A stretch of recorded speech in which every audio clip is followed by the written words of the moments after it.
வணக்கம். அதாவது தென்காசி மாவட்டம் கடையனூர் அடுத்துள்ள புளியங்குடி மேற்கு தொடர்ச்சி மலை பகுதி அருகே விவசாயிகளுக்கு ஏராளமான விளைநிலங்கள் உள்ளன. இந்த நிலையில் இன்று காலை விளைநிலத்திற்கு விவசாயம் பணி செய்வதற்காக சென்ற நிலையில் 3 பேரை அங்கு இருந்த கரடி கடித்ததாக கூறப்படுகிறது. இதனைத் தொடர்ந்து அக்கம் பக்கத்தில் உதவியோடு மீட்டு மருத்துவமனைக்கு சிகிச்சைக்காக அனுப்பி வைக்கப்பட்டனர்.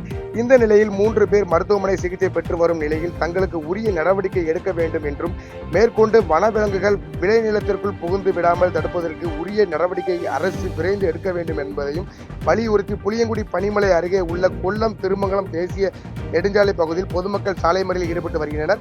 மேலும் காவல்துறையினர் வனத்துறையினருக்கும் அவர்களுக்கும் பேச்சுவார்த்தை ஈடுபட்டு வருவது என்பது குறிப்பிடத்தக்கது.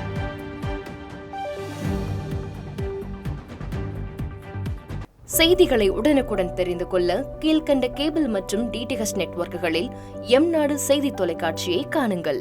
பாதகம் செய்பவரை கண்டால் நாம் பயம் கொள்ளலாகாது பாப்பா. மோதி மிதித்துவிடு பாப்பா, அவர் முகத்தில் உமிழ்ந்துவிடு பாப்பா.